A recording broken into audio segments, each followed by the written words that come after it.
Hello दोस्तों, कैसे हैं आप सब। आज की हमारी कहानी का नाम है बड़े घर की बहू। अगर अच्छी लगे तो चैनल को लाइक शेयर और सब्सक्राइब करना ना भूलें।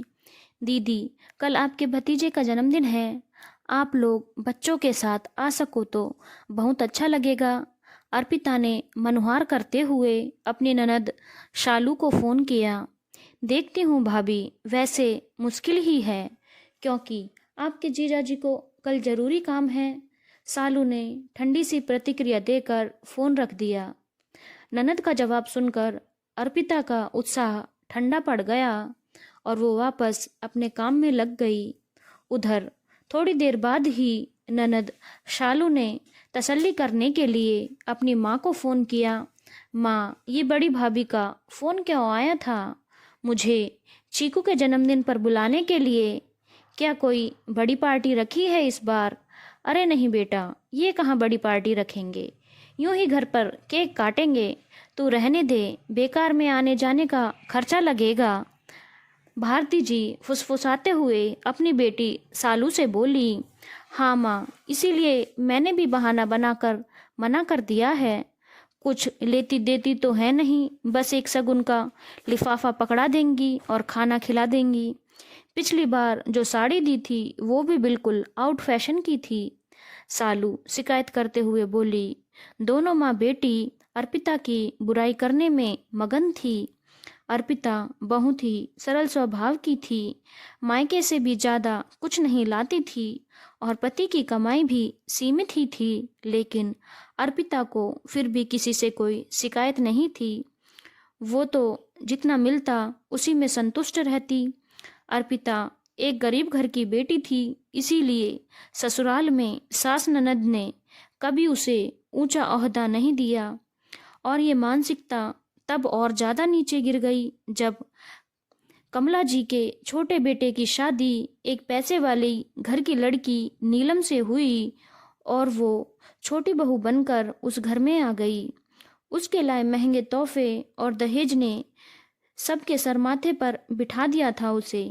घर के सारे काम अर्पिता के ही जिम्मे आते थे। नीलम तो कह देती थी, मैंने घर के सारे काम अर्पिता के जिम्मे ही छोड़ दिए हैं। मैं तो घरे बड़े घर की बेटी हूँ, मैंने अपने मायके में कभी कोई काम नहीं किया तो मैं काम नहीं करूँगी।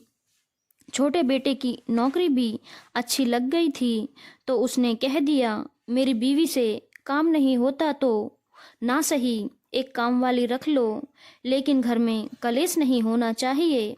इस पर कमला जी बोली, काम वाली की क्या जरूरत है, पहले भी तो घर के काम होते ही थे, अब भी हो जाएंगे।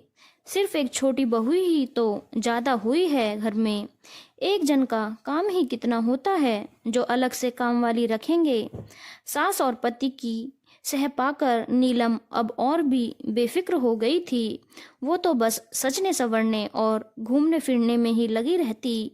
कभी मायके में कोई फंक्शन होता तो कभी पति के साथ चली जाती। अर्पिता कुछ कह भी नहीं पाती थी, बस पहले की तरह ही जिम्मेदारी से हर काम करती रहती। सभी सिर्फ अपना अपना स्वार्थ देख रहे थे, अर्पिता के बारे में तो कोई सोचता नहीं था। चीकू का जन्मदिन तो बुआ के इंतजार में बीत गया, लेकिन शालू नहीं आई। अगले महीने शालू के छोटे भाई भाभी की शादी की पहली सालगिरह थी। शालू बहुत उत्साहित थी कि वो लोग जरूर बहुत बड़ी पार्टी देंगे, लेकिन उनकी तरफ से कोई फ़ोन भी नहीं आया। शालू ने अपनी माँ के पास फ़ोन मिलाया। माँ, क्या छोटी भाभी और भाई अपनी सालगिरह की पार्टी नहीं रखेंगे? पता नहीं बेटा, लेकिन मैंने सुना था वो फ़ोन पर कुछ होटल बुक करने की बात तो कर रही थी। कमला जी बोली। अच्छा, लगता है वो कोई लोग सरप्राइज पार्टी रख रहे हैं। मैं तो ज़रूर आऊँगी। मैंने भाई के लिए शर्ट और भाभी के लिए एक सूट भी ले लिया है गिफ्ट के लिए। चहकते हुए सालू बोली। बिना किसी बुलावे का इंतजार किए सालू सालगिरह के दिन मायके पधार गई। नीलम के कमरे में जाकर सालगिरह की बधाई देने के लिए जैसे ही सालू ने नीलम को गले लगाना चाहा, उसने हाथ से रुकने का इशारा किया। अरे दीदी, मैंने अभी अभी बाल सेट कराए हैं।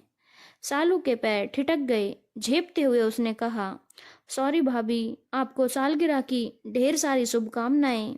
देखिए, आप लोगों ने तो नहीं कहा, लेकिन मैं ही आपको सरप्राइज देने आ गई। थैंक्स दीदी, वो हमने बाहर का प्रोग्राम रखा था तो किसी को बुलाया नहीं। वैसे आपके भाई अभी आने वाले हैं, फिर हम दोनों होटल के लिए निकल जाएंगे। नीलम बोली। हम दोनों? मतलब आप लोगों ने कोई पार्टी नहीं रखी है?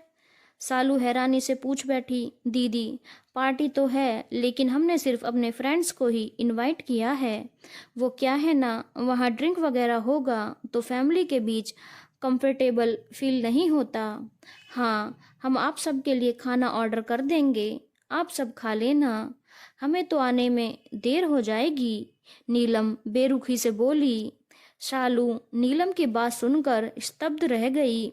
बड़ी भाभी ने तो आज तक परिवार के बिना कभी कोई सालगिरह या जन्मदिन नहीं मनाया। केक हमेशा माँ ही कटवाती हैं, कितने मनोहार करके सबको बुलाती हैं, फिर भी हम नखरे दिखाते रहते हैं। और छोटी भाभी ने कितनी सहजता से कह दिया कि फैमिली के बीच कंफर्टेबल फील नहीं होता। सालू अपना सा मुंह लेकर माँ के पास लौट आई। नीलम और छोटा भाई तैयार होकर निकल गए और कमला जी उनका मुंह देखती रह गई। ऑर्डर किया हुआ खाना आ चुका था, लेकिन उनके गले से निवाला भी नीचे नहीं उतर रहा था। अर्पिता ने आकर पूछा, दीदी, आप लोग खाना क्यों नहीं खा रहे हो? बहू, वो मेरे पेट में गैस बन रही है, मैं ये भारी खाना नहीं खाऊंगी, तुम मेरे लिए दलिया बना दे। जी माँ जी, कहते हुए अर्पिता मुड़ने लगी तो शालू बोली, भाभी, मेरे लिए भी दलिया ही बना लेना, ये खाना बहुत तीखा है, मुझे नहीं पचेगा। सालू मुस्कुराते हुए रसोई में गई और दलिया बनाकर ले आई। आज वो दलिया भी दोनों माँ बेटी को बहुत स्वादिष्ट लग रहा था, क्योंकि उसमें अर्पिता का अपनापन और सम्मान घुला हुआ था, स्वार्थ नहीं।